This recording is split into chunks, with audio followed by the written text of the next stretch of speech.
Lecture 4 motion in 2D plane and projectile motion start करेंगे आज। So basically अभी तक हम लोगों ने 1D मोशन के बारे में पढ़ा था, स्ट्रेट लाइन मोशन। जब केसेस देखे थे कि बॉल वर्टिकली प्रोजेक्ट की जा रही थी तो ग्रेविटी के इन्फ्लुएंस में ऊपर जाके नीचे आ रही थी, या हॉरिजॉन्टल प्लेन में 1D के अलॉन्ग मोशन हो रहा था। अब हम जो है 2D मोशन पे जाएंगे और थोड़ा सा प्रोजेक्टाइल मोशन भी आज स्टार्ट करेंगे, क्योंकि वो भी एक it's a case of 2D motion. ठीक है, तो मोशन इन 2D, तो याद करिए अभी तक जब आप 1D में खेल रहे थे तो सिर्फ हम x के किसी पोजीशन को डिनोट करते थे x से, उसके राइट x कोऑर्डिनेट से। जब 2D की बात होगी तो हमने पहले पढ़ा हुआ है कि x y कोऑर्डिनेट से उसका पोजीशन डिनोट किया जाता है, और वेक्टर पोजीशन वेक्टर लिखने के लिए ओरिजिन से आप उसके कोऑर्डिनेट को ज्वाइन कर देते हैं एरो। तो कुछ ऐसा ही अभी हम यहाँ भी करने वाले हैं। राइट साइड में देखिए रेड से मैंने कोऑर्डिनेट एक्सिस ड्रॉ की हुई है, जिसमें हॉरिजॉन्टल वाली एक्सिस x है और वर्टिकल वाली y है। ये ओरिजिन है इसका। अब यहाँ पर मैं rx और ry ले रहा हूँ कोऑर्डिनेट्स पॉइंट P के। पॉइंट P के कोऑर्डिनेट्स rx और ry हैं, तो मतलब rx होगी ओरिजिन से P की दूरी x के अलॉन्ग, और ओरिजिन से P की दूरी y के अलॉन्ग जो होगी दैट विल बी ry। और जिस एरो से आप ज्वाइन करते हैं ओरिजिन को P से, उसको पोजीशन वेक्टर ऑफ P बोला जाता है, दैट इज r हियर। ठीक है, तो पोजीशन वेक्टर r लिखने के लिए मैंने simple r x i cap लिखा plus r y j cap लिखा। आर एक्स आपका x के अलॉन्ग है और आर वाई जे के अलॉन्ग है। ठीक है, यहाँ तक तो एकदम क्लियर है। ये 2D का बेसिक पार्ट है पोजीशन वेक्टर लिखना। अब देखते हैं कि वेलोसिटी और एक्सेलरेशन कैसे लिखेंगे। पोजीशन वेक्टर तो हमने लिख लिया, पोजीशन r। वेलोसिटी आपको पता है it's a derivative of position. ठीक है, तो v is equal to d r by d t, तो ये हो जाएगा d of d t r x i cap plus r y j cap. ठीक है, तो अब वेक्टर का डेरिवेटिव करने के लिए आप इंडिविजुअली उसके कंपोनेंट्स का डेरिवेटिव करते हैं, तो इसका मतलब हो जाएगा this is d r x upon d t i cap plus d r y upon d t j cap. ठीक है, ये हो जाएगा इसका मतलब। तो d r x by d t को आप लिख सकते हैं वी एक्स। ठीक है, और d r y by d t को वी वाई, मतलब कि दूसरे पेन से मैं ड्रॉ करता हूँ। ये जो टर्म आपको दिख रहा है इसी को हॉरिजॉन्टल कंपोनेंट ऑफ वेलोसिटी बोलते हैं, और इसको वर्टिकल कंपोनेंट ऑफ वेलोसिटी बोलते हैं। This is we X plus V I. तो सिंपली हमने वेलोसिटी को दो कंपोनेंट्स में तोड़ दिया, एक x के along that is we x और एक दूसरा y के along that is v y. Same approach हम एक्सेलरेशन के लिए भी करेंगे।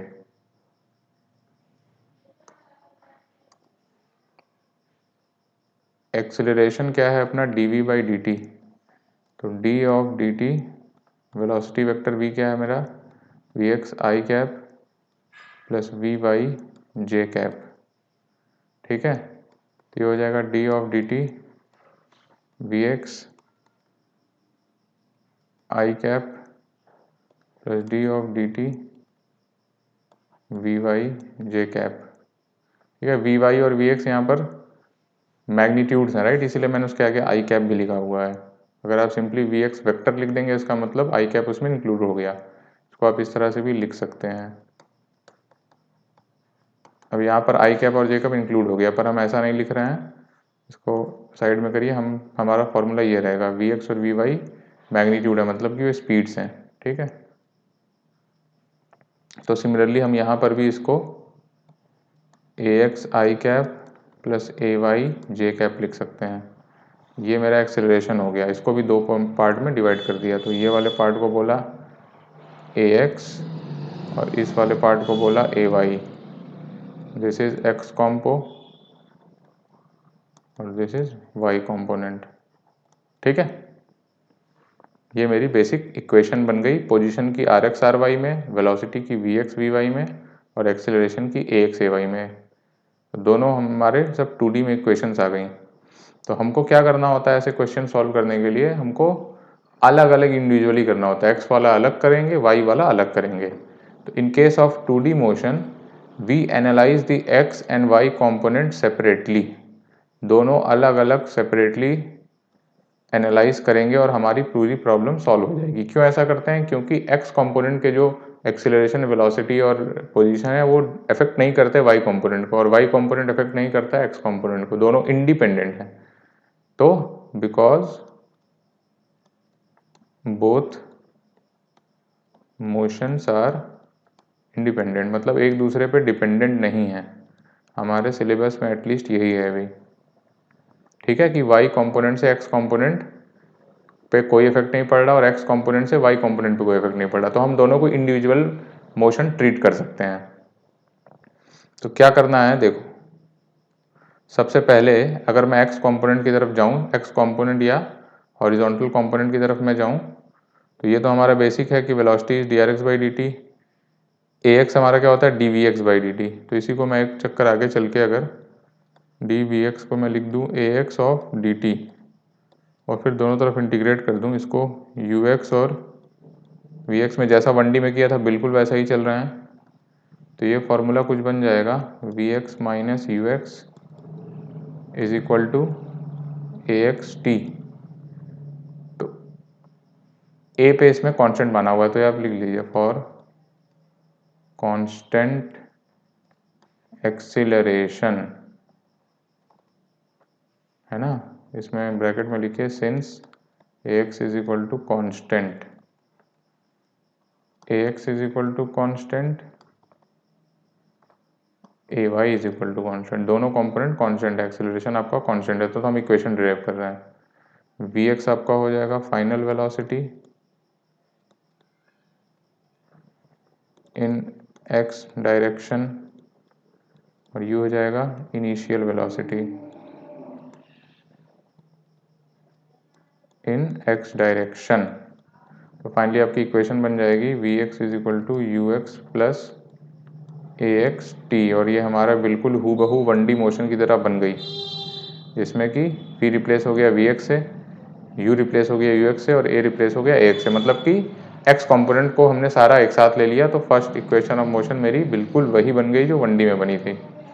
Similarly D r x by d T आपका वी एक्स होता है, ठीक है, तो d r x upon d t को मैं लिख सकता हूँ यू एक्स पिछली इक्वेशन से ए टी, ठीक है। अब डी आर एक्स को मैं लिख दूँ you x plus A x T, ठीक है, टाइम्स डी टी, दोनों साइड इंटीग्रेट कर दीजिए, ये हो जाएगा 0 से एस एक्स आपकी डिस्प्लेसमेंट होगी टी टाइम तक, और 0 से टी आप टाइम तक इंटीग्रेट कर रहे हैं, तो ये भी आपका एग्जैक्टली वही बन जाएगा U x T plus half a x t का स्क्वायर, ठीक है। और ये आप याद करिए सेकंड इक्वेशन ऑफ मोशन क्या थी, s is equal to u t plus half a t square, again same बन गया, बस एस रिप्लेस होता है एस एक्स से, यू रिप्लेस होता है यू एक्स से, ए रिप्लेस होता है ए एक्स से। एस एक्स है डिस्प्लेसमेंट इन एक्स डायरेक्शन,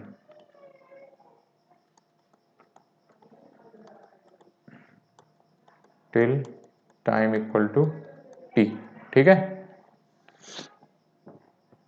तो ये मेरी सेकंड इक्वेशन बन गई, this was my first equation, ये मेरी सेकंड इक्वेशन है। अब थर्ड भी ऐसे ही सिमिलरली आप डिराइव करते हैं जैसे आपने पहले 1D में किया था। v equal to U plus A T में V x is equal to you x plus A T डालिए, स्क्वायर कर दीजिए, तो वी एक्स स्क्वायर आ जाएगा यू एक्स स्क्वायर प्लस ए X square T square plus 2 ए एक्स टी यू एक्स, ठीक है। V x square आ जाएगा यू एक्स स्क्वायर प्लस 2 ए एक्स कॉमन ले लीजिए, 2x कॉमन लेंगे तो आपका यहाँ से बचेगा half a x T square plus यहाँ से क्या बचेगा यू एक्स टी बचेगा, और ये एग्जैक्टली फिर वही बन जाएगा v x square is equal to you x square plus 2 A x s x, क्योंकि ये वाला जो टर्म है ध्यान से देखिए this is nothing but s x, है ना। तो ये आपकी थर्ड इक्वेशन बन गई। अगेन सिमिलर है, 1D इक्वेशन का एग्जैक्ट डिट्टो कॉपी है ये। तो ये 3 इक्वेशन हमने निकाल ली कि एक्स के अलॉन्ग जो मोशन हो रहा था, कुछ भी हमने एज्यूम नहीं किया है, सब हमने जनरलाइज टर्म्स लिए हैं कि ए एक्स एक्सेलरेशन एक्स के अलॉन्ग है ना, यू एक्स आपकी इनिशियल वेलोसिटी है एक्स के अलॉन्ग, एस एक्स आपका डिस्प्लेसमेंट है एक्स के अलॉन्ग, टी टाइम है, वी एक्स आपकी फाइनल वेलोसिटी है। कुछ भी हमने कहीं भी कोई एजम्पशन नहीं माना है, बस क्या है हमारा कंडीशन कि एक्सेलरेशन जो है वो कांस्टेंट होना चाहिए। ठीक, तो यही सेम चीज आप वाई मोशन के लिए भी करेंगे।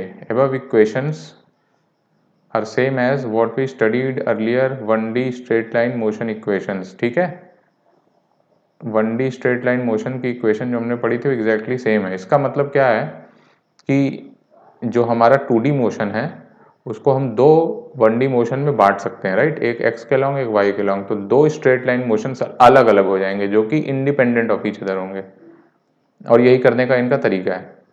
Similarly the y component can be solve to give similar equations. उसमें हम लिखेंगे कि वी वाई आपका हो जाएगा d y by d t d r y by d t, right, d r y by d t, और a y हो जाएगा d v y by d t. ठीक, पोजीशन वेक्टर हम आर वाई के form में ले रहे हैं। ठीक, तो equation of motion in y plane बन जाएगी v y is equal to you y plus a y t. ये खुद आप डिराइव करके देखिए, प्रैक्टिस हो जाएगी। सेम ही आएगा, जो आपका एक्स निकाला है वही वाई में है, बस आपका एक्स की जगह वाई रिप्लेस हो जाएगा। ठीक है, यहाँ पर ये एस वाई होगा, s Y is equal to you y t plus half a y t square and v y square is equal to you y square plus 2 s y. ठीक है, एस वाई आपका है displacement in y direction till time t. ठीक है, तो approach to solve, कैसे solve करें, हम ऑलरेडी डिस्कस करते चुके हैं कि प्रॉब्लम को दो इंडिविजुअल प्रॉब्लम्स में बांट देना है, एक्स के लॉन्ग वाई के लॉन्ग, और दोनों को इंडिविजुअली स्ट्रेट लाइन मोशन की इक्वेशन लगा के अलग अलग 1D मोशन में सॉल्व कर देना है, बस यही करना है। सो देखिए, break the problem of 2D motion into two independent problems of straight line motion. दोनों अलग अलग स्ट्रेट लाइन मोशन की प्रॉब्लम बनेंगी, एक होगी एक्स के along, one along x axis and one along y axis. ठीक है, इसके बाद स्टेप 2 क्या होगा अपना, break the displacement s, velocity v and acceleration a in x and y components. हमने क्या किया, सारे के अलग अलग कॉम्पोनेंट्स कर लिए। पोजीशन को हमने बोला आर एक्स और आर वाई, यहाँ पर हम डिस्प्लेसमेंट को कैसे ब्रेक कर रहे थे, this is my position, displacement होगा हमारा एस एक्स और एस वाई, वेलोसिटी होगा मेरा वी एक्स और वी वाई, एक्सीलरेशन होगा मेरा ए एक्स और ए वाई। तो सबको इंडिविजुअल अलग अलग एक्स और वाई कंपोनेंट में ब्रेक कर दिया। उसके बाद कहता है कि x components can be treated separately as 1D problem using equations of straight line motion above. ठीक है, जो हमने ऊपर डिराइव किया उसी तरह एक्स कंपोनेंट को सॉल्व कर लिया अलग से, फिर वाई कंपोनेंट को अलग से सॉल्व कर लिया वाई वाले सारे टर्म यूज करके, s y, a y, v y और आर वाई। ठीक है, सिमिलरली अगर आपको 3D problem they the exam में तो आप क्या करेंगे, उसको 3 अलग अलग प्रॉब्लम्स में डिवाइड करेंगे। ठीक है, if there is a 3D problem same approach can be applied, that is break it into 3 individual problems, one along x axis, one along y axis and one along z axis. अब क्या करेंगे, आपको Z के लिए एक अलग से equation लिख लेनी है कि v z is equal to u z plus a z t. Similar होगा, जैसा एक्स और वाई के अलॉन्ग है वैसे ही जेड के अलॉन्ग भी। तो ये इस तरीके से आप किसी भी प्रॉब्लम को ब्रेक कर दीजिए कंपोनेंट्स में एक्स और वाई के अलॉन्ग, और इजीली बहुत आंसर आप निकाल सकते हैं। ठीक है, क्वेश्चन करके देख लेते हैं। एक particle moves in xy plane with constant acceleration of 1.5 metre per second square. Particle moves in xy plane। ठीक है, तो सबसे पहले आप एक कोऑर्डिनेट एक्सिस बना लीजिए।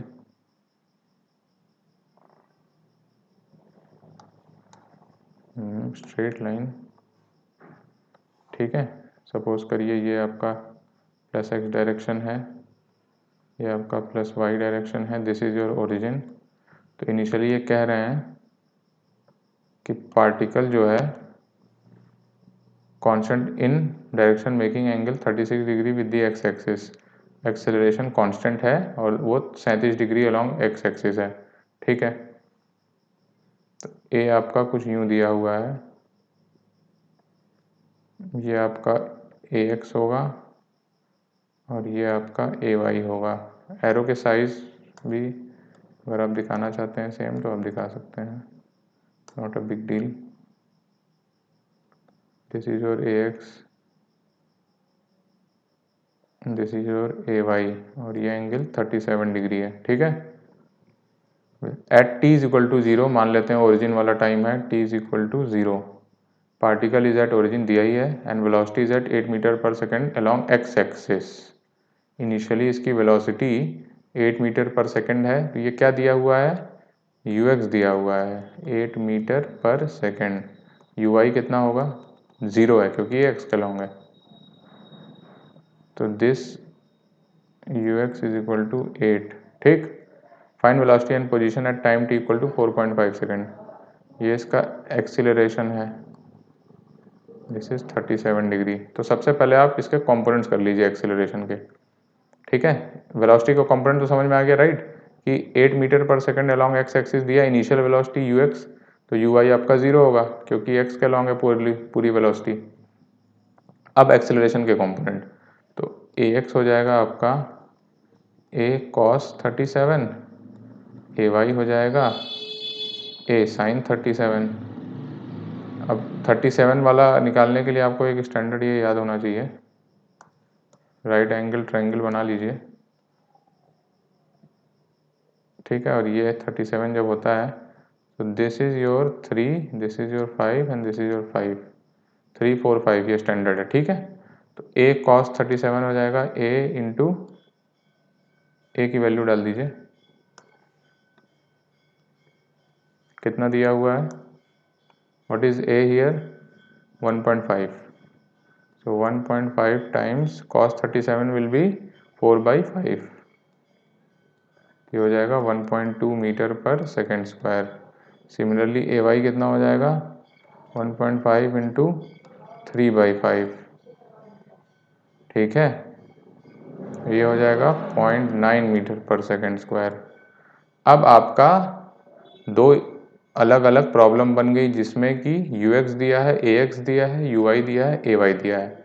तो आपको सबसे पहले पूछ रहा है find velocity at time t equal to 4.5 second.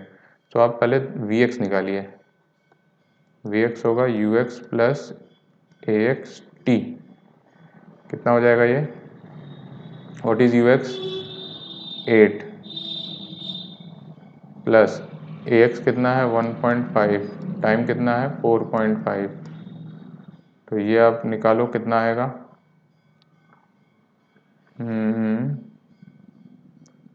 ये कितना आएगा, 8 plus 9/2 and 3/2, this will be 27/4, तो कितना होता है ये 46.25 आई गेस, तो ये हो जाएगा 14.25 मीटर पर सेकेंड। ठीक है, ये तो वी एक्स हो गया।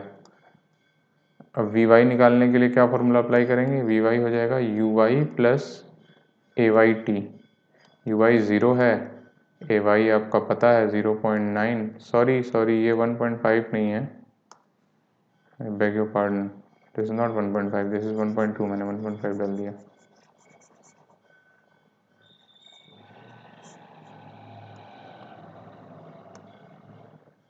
वन 1.2 है ये। ठीक है, तो ये हो जाएगा 8 प्लस 1.2 टाइम्स 5/2, सॉरी 9/2, गलती बहुत हो रही है, 9/2 कितना हो जाएगा ये, इसको मैं अलग से करता हूँ, 9 10.8/2 कितना होगा 5.4, तो ये 8 प्लस 5.4 कितना हो जाएगा, 8 plus 5.4 how much it will be, 13.4 metre per second. Similarly ये अब वी वाई निकालो, यू वाई 0 है, ए वाई 0.9 है, इंटू टाइम कितना है 4.5, तो ये सिंपली आ जाएगा 8.1 डिवाइडेड बाई 2, तो ये हो जाएगा आपका 4.05 मीटर पर सेकेंड। कैलकुलेशन एक बार चेक कर लेना, वर्किंग देख लो आप, यही है, सिंपली फॉर्मूले में पुट करके निकाल सकते हो। तो वी वाई ये हो गया, वी एक्स ये हो गया, वी वाई ये हो गया। तो वेलोसिटी अगर आपसे पूछ रहा है तो आप इजीली कैसे निकालोगे, v is equal to under root v x square plus v y square, वो कितना हो जाएगा 13.4 का स्क्वायर प्लस 4.05 का स्क्वायर। अच्छा, कितना एंगल बना रहा होगा, सपोज करिए this is your v x, this is your v y and this is your v. आपसे tan थीटा पूछ लिया, tan थीटा कितना होगा, it will be v y upon v x. ठीक है, तो ये भी आप निकाल सकते हो। ये तो आपने वेलोसिटी निकाल ली अलग अलग सॉल्व करके दोनों, फिर बोल रहा है कि पोजीशन भी निकालो at time t equal to. तो ये आप खुद सॉल्व करो। कैसे निकालोगे आप, सबसे पहले एस एक्स निकालोगे, you x T plus half a x t का स्क्वायर से, यू एक्स आपका दिया है, टाइम दिया है, ए एक्स दिया है, टाइम दिया है। सिमिलरली एस वाई निकालोगे, u y t plus half a y t square से, फिर उसके बाद s हो जाएगा under root of s x square plus s y square. ठीक, तो इस तरह से आप सॉल्व कर सकते हो। सारी चीज़ें आपको गिवन है क्वेश्चन में। तो इस क्वेश्चन से हम यही सीख रहे हैं कि हम इंडिविजुअली कैसे सॉल्व कर रहे हैं। देखो हमने वेलोसिटी में पहले x वाली फाइनल वेलोसिटी निकाली, फिर y वाली फाइनल वेलोसिटी निकाली, फिर उसका रिजल्टेंट निकाल लिया। सिमिलरली डिस्प्लेसमेंट के लिए भी पहले हम x वाला डिस्प्लेसमेंट निकाले, फिर y वाला डिस्प्लेसमेंट निकाले, फिर फाइनली हम रिजल्टेंट डिस्प्लेसमेंट निकालेंगे। ठीक, अब इसका एक इम्पॉर्टेंट एप्लीकेशन है प्रोजेक्टाइल के केस में। Projectile motion is a 2D motion. कैसे देखते हैं, when a particle is launched under the effect of gravity, जब ग्रेविटी इफेक्ट में किसी पार्टिकल को लॉन्च किया जाता है, then the particle is called projectile, तो उस पार्टिकल को हम प्रोजेक्टाइल बोलते हैं। And the motion it performs, और जो मोशन वो परफॉर्म करता है उसको प्रोजेक्टाइल मोशन बोला जाता है। ठीक है, तो एक स्टैंडर्ड टर्म बनाया गया है कि जब भी किसी पार्टिकल को ग्रेविटी के इन्फ्लुएंस में आप लॉन्च करते हैं, मतलब और कोई फोर्स आप अलग से नहीं लगा रहे हैं, सिर्फ ग्रेविटी एक पर्टिकुलर फोर्स है जो कि एक्ट कर रही है, देन उस पार्टिकल को हम क्या बोलते हैं, प्रोजेक्टाइल। और जो वो मोशन परफॉर्म कर रहा होता है उसको बोलेंगे प्रोजेक्टाइल मोशन। अब इसमें इंपॉर्टेंट कंडीशन ये है कि हम एयर ड्रैग को ज़ीरो मान लेते हैं। क्या होता है एयर ड्रैग, मैं बताता हूँ। सपोज करिए एयर ड्रैग का मतलब होगा कि साइडवेज मूवमेंट ज़ीरो। वही बताता हूँ इसका क्या मतलब है। Sideways movement is equal to zero. जब कोई फास्ट बॉलर बॉलिंग कर रहा होता है तो हम बॉल हाथ से बॉल रिलीज करता है, सपोज करिए वो as it is straight line में गिरती है और फिर उसी लाइन में चली जाती है, कोई स्विंग नहीं हो रहा है, उसी को कहते हैं हम कि एयर ड्रैग ज़ीरो। जब स्विंग होगा मतलब कि लेटरल मूवमेंट, साइडवेज मूवमेंट होने लगेगा, इसका मतलब वो एयर ड्रैग है उसमें, that's how ball swings, lateral force आता है उसमें, तो वो हम ज़ीरो मानेंगे। उसी को हम प्रोजेक्टाइल मोशन में स्टैंडर्ड मान रहे हैं कि जो भी प्रोजेक्टाइल हम थ्रो कर रहे हैं तो जिस लाइन पे थ्रो कर रहे हैं उसी लाइन के लॉन्ग ट्रेवल करेगा, साइडवेज वो नहीं हिलेगा। ठीक है, so that is air drag equal to zero.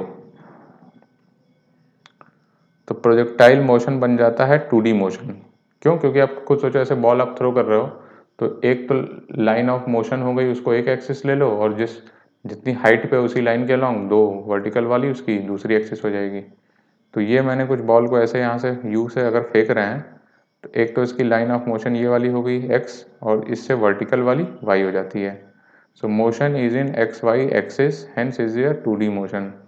Golf ball वाला भी केस आप ले सकते हैं। देखो यहाँ से कोई गोल्फर है, बॉल को किक मारता है अपने स्टिक से, ठीक है, और वो जाके स्पॉट में गिरती है, तो अगर साइडवेज मूव नहीं कर रही है तो बॉल इसी लाइन के अलॉन्ग ऐसे प्रोजेक्टाइल बन के ऐसे जाएगी। तो ये जो लाइन के लॉन्ग एक्सिस है इसको x मान लेते हैं, और जो हाइट वाली इसकी वर्टिकल एक्सिस है उसको y मान लेते हैं, तो ये 2D मोशन बन जाता है। तो प्रोजेक्टाइल मोशन को हम 2D मोशन मानते हैं given for the condition that कि एयर ड्रैग आपका ज़ीरो है। ठीक है,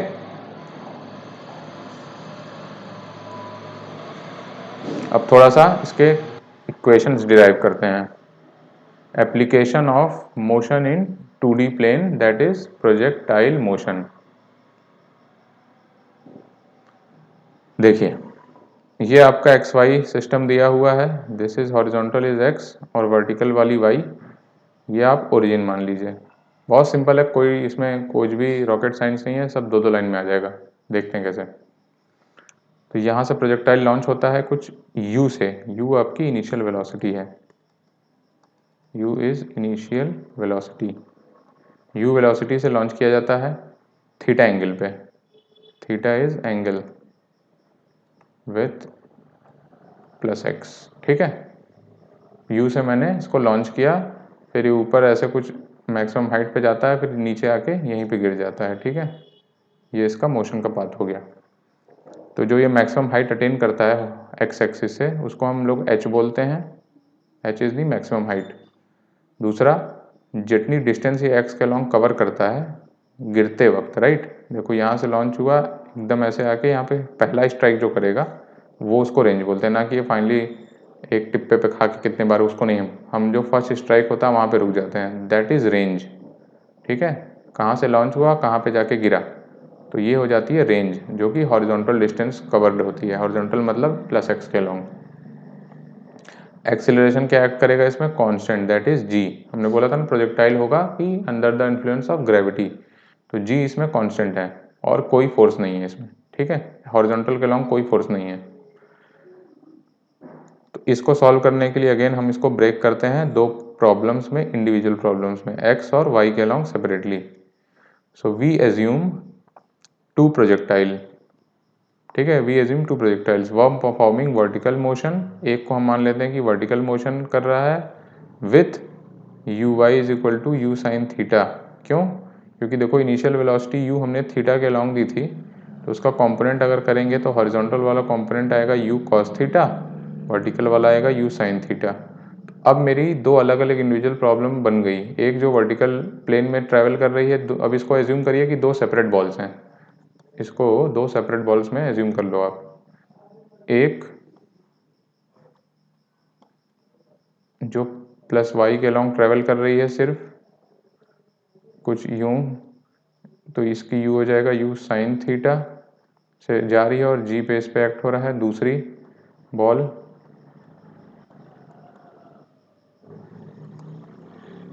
ठीक है, दूसरी बॉल होगी जो सिंपली इधर जा रही है यू कॉस थीटा से, और ए एक्स अपना ज़ीरो हो जाएगा, इस केस में ए वाई हो जाएगा माइनस जी, अगर हम प्लस वाई ऊपर लिए हुए हैं, ठीक है। तो दो इंडिविजुअल प्रॉब्लम्स बन गई।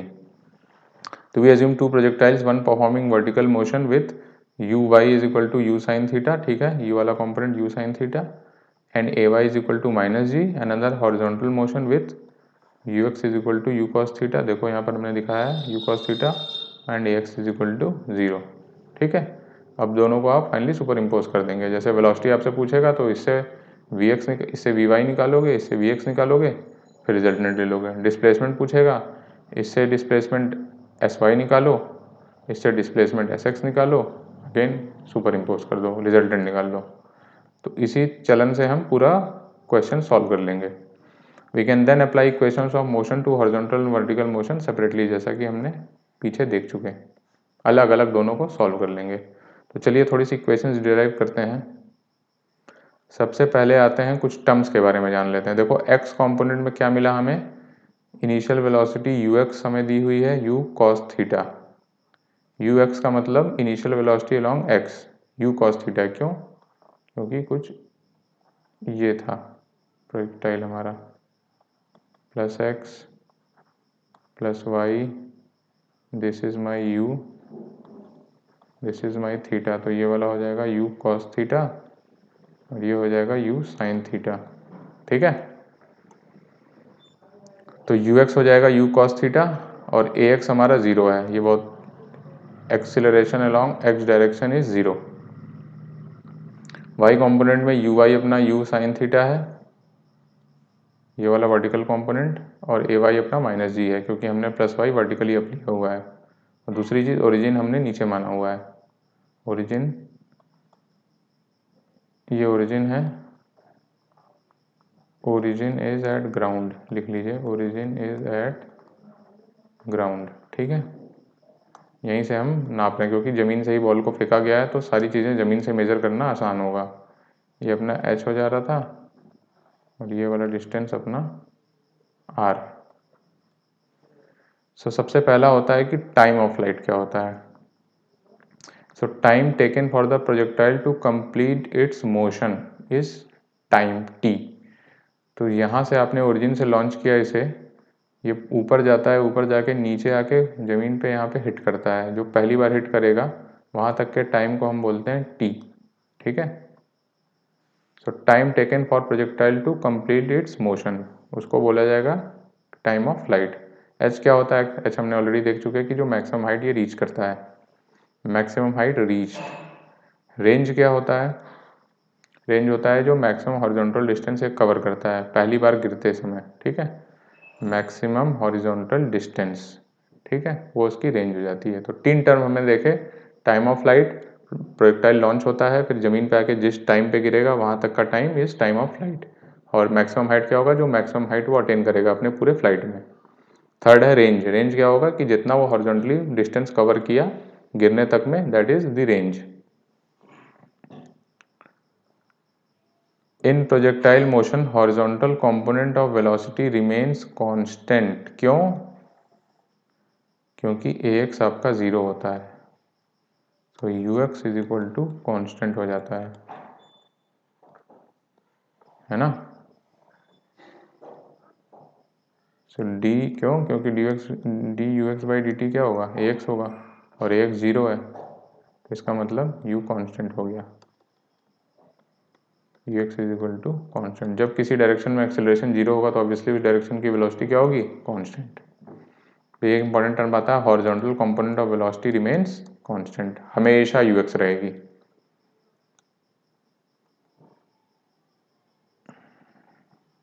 अब हम लोग वाई डायरेक्शन के अलॉन्ग कुछ कुछ टर्म्स निकालते हैं। सबसे पहले टाइम ऑफ फ्लाइट की कैलकुलेशन करते हैं, तो फिर से वही वाली फिगर ले लेते हैं।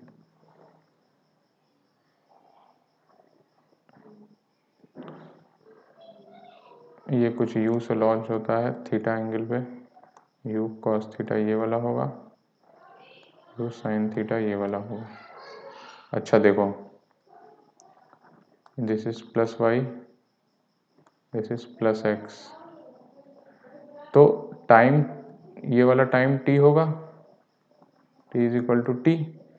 सो for t calculation vertical distance किस उस टाइम पे क्या होगी, उस पॉइंट पे वर्टिकल डिस्टेंस क्या होगी, 0, क्योंकि ओरिजिन से चला था और फिर वापस ग्राउंड पे हिट कर रहा है तो उसकी डिस्प्लेसमेंट क्या हो जाएगी, at t is equal to t s Y is equal to 0 since particle reaches ground, particle reaches ground, तो उसकी वर्टिकल डिस्प्लेसमेंट 0 हो जाएगी, वही मैंने लिखा है S Y is equal to 0।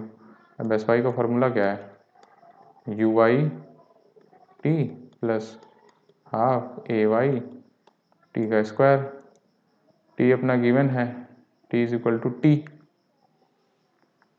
तो 0 is equal to you Y कितना है, you sign theta times t plus half a y कितना है, माइनस ऑफ जी और टी का स्क्वायर हो जाएगा। अच्छा, सो यहाँ से मिलेगा अपने को 2u sine theta t upon g is equal to t का स्क्वायर। ठीक है, इसको मैं लेफ्ट साइड में ले गया और फिर 2 को उधर और g को डिनोमिनेटर में, तो यहाँ से हमें मिलता है t is equal to 0 comma 2u sine theta upon G. 0 क्यों मिल रहा है, 0 का भी मतलब है, सुनिए, आपने निकाला है कि एस वाई 0, तो एस वाई 0 दो टाइम पे होगी, देखो एक बार शुरुआत में 0 होगी, एक बार फाइनली 0 होगी, तो ये चीज़ लिखिए, displacement in vertical direction is 0 twice, once at, ये दोनों साथ में लिख देते हैं, at t is equal to 0 and at t is equal to t, दोनों पॉइंट पे वर्टिकल डिस्प्लेसमेंट 0 होगी। सो हमारा टाइम ऑफ फ्लाइट कौन सा वाला होगा? ऑब्वियसली ये वाला होगा। So t is equal to 2u sine theta upon g, ये है अपना टाइम ऑफ फ्लाइट। अच्छा, इसको मैं थोड़ा सा ट्विस्ट करके भी लिख सकता हूँ, हमारा बेसिक फार्मूला यही है। अब इसको मैं थोड़ा सा ट्विस्ट करूँ और इसको मैं लिखूँ t is equal to 2 times u sine theta को एक साथ लिख के ऑन g में लिख सकता हूँ, तो ये हो जाएगा 2u वर्टिकल अपॉन g, है ना। 2 times u vertical upon g, ये भी एक स्टैंडर्ड फार्मूला है। इसका मतलब याद करिए जो आपने बॉल वाला केस 1D में स्टडी किया था कि ग्राउंड से उसको लॉन्च करते थे ऊपर और आके नीचे आता, हिट करता था, ठीक है, u वेलोसिटी से, तो उसमें t क्या आता था? 2u/g आता था। पर यहाँ पर u वर्टिकल वाला ही तो था, तो यहाँ पर भी हम अगर टाइम ऑफ फ्लाइट निकालें तो 2u वर्टिकल/g आता है। दिस इज u वर्टिकल, इसको u वर्टिकल समझिए आप। तो वही वाला फॉर्मूला यहाँ पे भी आ गया। अगेन सेम सिमेट्री है, राइट, 1D वाला ही फॉर्मूला यहाँ पे भी एप्लीकेबल हो गया। तो यहाँ पर u वर्टिकल क्या है? 2u साइन थीटा है, तो टाइम ऑफ फ्लाइट आ जाएगा 2u साइन थीटा अपॉन जी, या 2 टाइम्स u वर्टिकल अपॉन जी, ठीक है। इसको 2 times u vertical upon a vertical भी आप लिख सकते हैं। मान लो क्वेश्चन में आपको आगे भविष्य में कुछ ax ay अलग अलग दे दिया, तो टाइम ऑफ फ्लाइट निकालने के लिए आप या तो स्टैंडर्ड यहाँ से जाइए, इक्वेशन डिराइव करके अगर आप रट्टा मारना चाहते हैं तो आप ये स्टैंडर्ड फॉर्मूला रट सकते हैं, 2 times u vertical upon a vertical, ये मैग्नीट्यूड है, ठीक। अब दूसरा है कि r कितना होगा, प्रोजेक्टाइल का रेंज कितना होगा, दिस इज योर r, ठीक है। तो डिस्प्लेसमेंट इन x डायरेक्शन ही तो हमें निकालना है, s x is equal to you x T plus half a x t का स्क्वायर। तो जब एस एक्स की वैल्यू r होगी इस पॉइंट पे, टाइम क्या होगा? t हो जाएगा, टाइम ऑफ फ्लाइट, यही तो निकाला था हमने, ठीक है। ए एक्स की वैल्यू कितनी है? 0, गिवन ए एक्स 0 है, पुट कर दीजिए, r is equal to you x T plus half 0 T square, r हो जाएगा U x times 2u sine theta upon जी।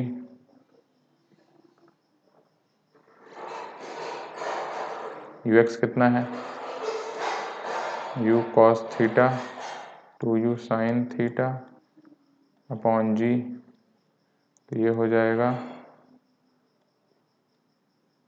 u square 2 sine theta cos theta upon जी, तो r की value बन जाएगी u square, ये sine 2 theta का formula है, 2u sine theta upon जी, ठीक है। तो ये मेरा रेंज का फॉर्मूला आ जाएगा,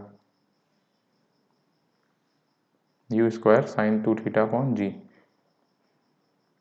तो सिंपल आपको निकालने आना चाहिए कौन सी इक्वेशन कब यूज़ करनी है। जब आप हॉरिजॉन्टल डिस्टेंस निकालना है तो हॉरिजॉन्टल डिस्प्लेसमेंट वाला फॉर्मूला यूज़ कर लो आप। ए आपका 0 दिया हुआ है, टाइम ऑफ फ्लाइट आपने पहले निकाला है, उसको इसमें पुट कर दीजिए। यहाँ पर ये वाला टर्म तो 0 हो गया, ये वाला बचा, इसको निकाल लिया आपने, U square sign 2 theta upon G. तीसरी चीज़ है मैक्स हाइट कैलकुलेशन। ये है अपनी projectile, this is plus X, this is plus Y, और ये अपना h था। अगेन मैक्स हाइट पे जाके क्या होता है? Vertical velocity is equal to 0 at max height u y, sorry u नहीं, यू तो इनिशियल होता है, v y is equal to 0। V y का क्या फॉर्मूला है? U y plus a y times t, ठीक है।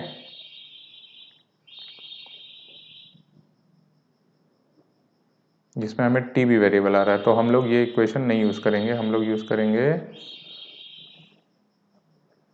डिस्प्लेसमेंट वाली, v y square is equal to you y square plus 2ay/sy। ठीक है। अब हमें ये पता है ये ज़ीरो है, ठीक है। तो zero is equal to you Y कितना है, you sign theta, right, U sign theta का square plus 2 minus G times this becomes H, vertical displacement ही तो एच होगी यहाँ पे, ठीक है। S Y is equal to H, यही तो हमें निकालना है। तो इम्प्लाइज एच आपका कितना आ जाएगा, you square sine square theta upon 2g, ये आपका एच का फॉर्मूला आ गया।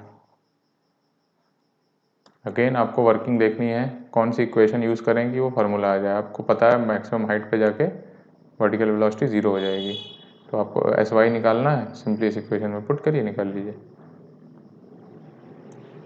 एक एक बार खुद से डिराइव करके आप लोग देख लेना, तभी ये चीज़ें दिमाग में घर करेंगी, तब आपको रटने की भी जरूरत नहीं पड़ेगी। 2-3 क्वेश्चन लगाएंगे, अपने आप सारे फॉर्मूले याद हो जाएंगे।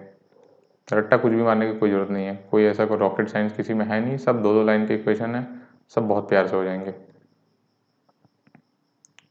इक्वेशन ऑफ ट्रेजेक्ट्री, प्रोजेक्टाइल के ट्रेजेक्ट्री का क्या इक्वेशन है। अच्छा ये इसका क्या मतलब है, इसका मतलब है कि जैसे ओरिजिन से आपने किसी प्रोजेक्टाइल को यू स्पीड से लॉन्च किया, ठीक है, तो किसी भी मोमेंट पे उसके कोऑर्डिनेट अगर एक्स वाई हैं तो एक्स वाई में क्या रिलेशन है, तो यही होता है इक्वेशन ऑफ ट्रेजेक्ट्री का मतलब, relation between x and y. वो क्या है, x and y are coordinates at any time t, ठीक है, किसी भी टी टाइम पे एक्स और वाई कोऑर्डिनेट हैं। तो चलिए देखते हैं कैसे निकालना है हमें। तो एक्स और वाई कोऑर्डिनेट हैं अगर किसी पॉइंट पे, तो इसका मतलब एक्स और वाई आपके डिस्प्लेसमेंट है उस टाइम पे, यही तो मतलब हुआ। अगर ये देखो इस पॉइंट के एक्स और वाई कोऑर्डिनेट हैं, ये वाली डिस्टेंस एक्स हो जाएगी, तो ये क्या होगा, एस एक्स ही तो होगा, ठीक है, डिस्प्लेसमेंट। ये वाली वर्टिकल डिस्टेंस वाई हो जाएगी, तो दिस बिकम्स एस वाई हो जाएगा, ये वाली डिस्टेंस, ठीक है। So s x is equal to x और s Y is equal to y. S x का क्या फॉर्मूला है, u x T plus half a x t का स्क्वायर, और एस वाई का क्या फॉर्मूला है, u y t plus half a y t का स्क्वायर। देखो रिलेशन निकालने के लिए एक्स और वाई में हमें टाइम टी को एलिमिनेट करना होगा दोनों इक्वेशन से, बाकी चीज़ें तो हमें पता है, राइट। आपको क्या सोचना है, आपको सोचना है कि हम टी को कैसे एलिमिनेट करें दो इक्वेशन से, फिर हमारा एक्स और वाई के बीच में रिलेशन आ जाएगा। तो एस एक्स को एक्स लिख देते हैं, तो हम इसको पुट करते हैं। तो सबसे पहले हमें पता है कि ए एक्स वाला टर्म ज़ीरो होता है, तो इस इक्वेशन में जाते हैं, तो एक्स हमारा बन जाएगा, इसको पहला मानिए, इसको सेकंड मानिए, तो लिखिए from first x is equal to you x times t plus half 0 times t का स्क्वायर। इसका मतलब t हो जाएगा upon x upon u x, ठीक है। इसको सेकंड में पुट कर दीजिए, पुट इन सेकंड इक्वेशन, और अब यहाँ पे आ जाइए। तो मेरा एस वाई की जगह मैं क्या लिखूँगा, y, y is equal to you y times x upon u x plus half, ठीक है, यहाँ से समझो, एस वाई की जगह मैंने वाई पुट कर दिया है, यू वाई ऐसे ही है, टी की जगह मैंने ये वाला टर्म यूज़ कर लिया, x upon u x plus half a y क्या है मेरा, what is a y, a y अपना अभी ऐसे ही रहने, माइनस जी लिख ही देते हैं, ठीक है, माइनस जी, और टी कितना है, एक्स अपॉन यू एक्स का स्क्वायर। ठीक, अब आगे चलते हैं। सो वाई हो जाएगा मेरा u i, what is u i, u sign theta x upon u cos theta minus half g x square upon u square cos square theta. ये हो जाएगा x tan theta minus half g x square upon u square cos square theta. ये हमारी equation general trajectory की equation बन गई है। यही स्टैंडर्ड इक्वेशंस है where x y are x comma y are coordinates और position of projectile eight any time t. ठीक है, अभी इस इक्वेशन से हमें दो चीज़ें समझ में आ रही हैं। पहला कि ये x में क्वाड्रेटिक है, किसी पर्टिकुलर y के लिए x में क्वाड्रेटिक है, मतलब x की दो वैल्यू के लिए y की एक वैल्यू आएगी। देखो कैसे, यहाँ पर नहीं, ये मैंने लॉन्च किया था। तो देखो y की सपोज करो मैं ये वैल्यू ले लेता हूँ y1, तो मुझे x की दो वैल्यू मिल रही हैं x1 और x2। ठीक है, कहने का मतलब है कि इसका पाथ प्रोजेक्टाइल का कुछ यूं है, इस तरह चला तो सेम हाइट को दो x के लिए वो सेम हाइट को अटेन कर रहा है, मतलब इस x1 पे भी इसकी हाइट y1 है, इस x2 पे भी इसकी हाइट y1 है। इसी यही चीज़ यहाँ से भी पता चल रही है कि x में क्वाड्रेटिक है। For 2x we have same y, चीज़ को लिखिए फॉर 2x वैल्यूज, या ऐसे उल्टा लिखिए इसे फॉर अ पर्टिकुलर हाइट और y वैल्यू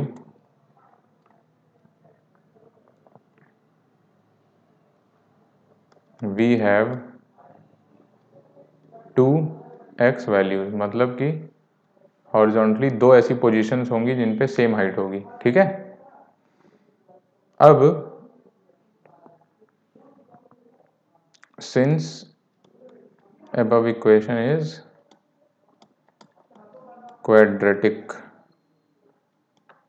इन x की दो y की एक वैल्यू के लिए x की दो वैल्यूज होंगी। ठीक है, किस पॉइंट पे जाके किस x के लिए, या सॉरी किस y के लिए x की दो वैल्यूज नहीं सिर्फ एक वैल्यू होंगी, ये भी क्वेश्चन आपसे पूछा सकता है। तो ये भी लिखिए, देखो जब ये वाला केस आएगा, जब y अपने मैक्सिमम हाइट पे होगा, h वाला y इज इक्वल टू जब h होगा, तो देखो x की एक ही वैल्यू आएगी, क्योंकि इसके अलावा कोई और वैल्यू नहीं आएगी। ठीक है, क्या ये हाइट कभी और आएगी? कभी नहीं आएगी, सिर्फ इस x के लिए आएगी। ठीक, so when y is equal to h और max height, there is only one x value, there is only one x value. इसके अलावा हर y के लिए दो x वैल्यूज होंगी, सिर्फ मैक्स हाइट वाला केस छोड़ के। ठीक है, अब इस इक्वेशन को हम थोड़ा सा और डिराइव करना चाहते हैं, तो वो भी देख लेते हैं। मैंने क्या किया, इस इक्वेशन में से tan थीटा कॉमन लेना चाहे, x tan थीटा कॉमन ले लो, y is equal to x tan theta common ले लो।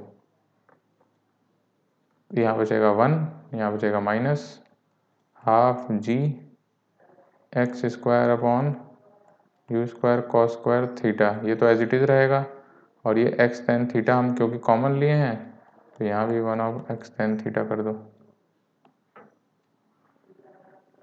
ठीक है, अब ये क्या बनेगा, ये बनेगा x, सॉरी नीचे ही लिखते हैं,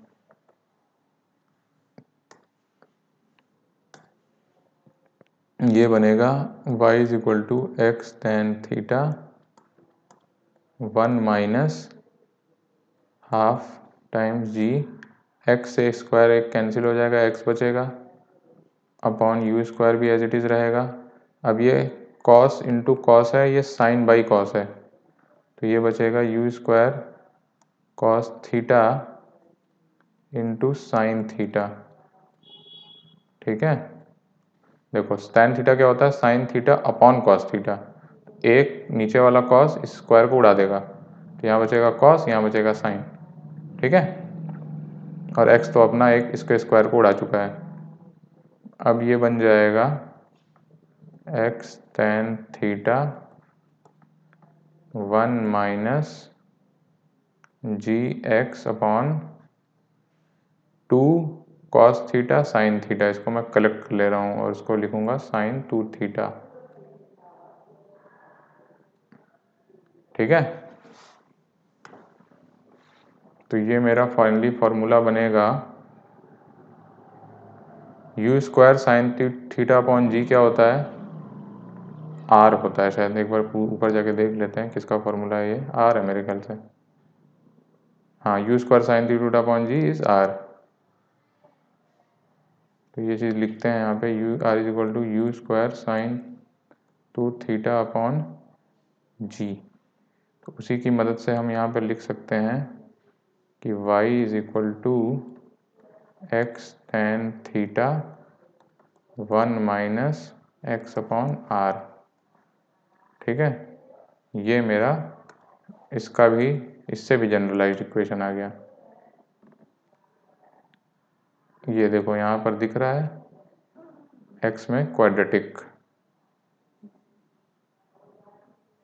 पर्टिकुलर y के लिए x की 2 वैल्यूज। ठीक है, तो इस तरह से भी आप याद कर सकते हैं, या ये जनरल इक्वेशन यहाँ से भी याद कर सकते हैं। ऑलराइट, अगर ये कट रहा है स्लाइड में तो इसको कहीं और लिख दें क्या, इसको कहीं और लिख देते हैं, यहाँ से मेरे ख्याल से पता नहीं इसमें दिखेगा कि नहीं।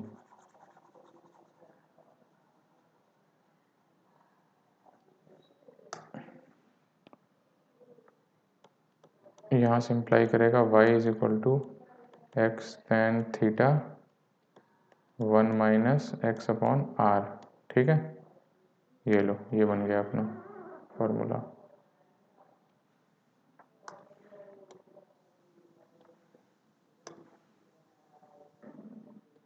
क्या यूज़ किया हमने, इस फार्मूले को यहाँ पे पुट कर दिया। ठीक है, आर की वैल्यू यहाँ यू स्क्वायर साइन थीटा को यूज़ करके हमने यहाँ डाला और इससे ये आ गया। ठीक, तो चाहिए फार्मूला याद कर लो, चाहिए फार्मूला याद कर लो, दोनों क्वेश्चन में पूछे जा सकते हैं। याद नहीं करना है, प्रैक्टिस करोगे आप खुद याद आ जाएगा। एक बार खुद डिराइव करके देख लो, बड़े आराम से ये फार्मूला आपका डिराइव हो जाएगा। ठीक है, तो ये था ट्रेजेक्ट्री का इक्वेशन, एक्स और वाई में रिलेशन प्रोजेक्टाइल का किसी भी पॉइंट पे। हमने देखा कि ये इक्वेशन एक्स में क्वाड्रेटिक होती है, मतलब किसी भी पर्टिकुलर हाइट के लिए हॉरिजॉन्टल डिस्टेंस में दो ऐसे पॉइंट पोजीशंस आते हैं जहाँ पे सेम हाइट अटेन करता है, एक्सेप्ट कि जब वो मैक्सिमम हाइट पे होता है अपने, उसके करस्पॉन्डिंग सिर्फ एक ही बार ऐसा होगा, क्योंकि सिर्फ एक ही बार वो मैक्सिमम हाइट रीच करता है, दोबारा कभी नहीं जाता। तो वो वाला पॉइंट के लिए सिर्फ एक एक्स वैल्यू आएगी। ठीक है, बस आज के लिए इतना ही, अब आगे कंटिन्यू करेंगे।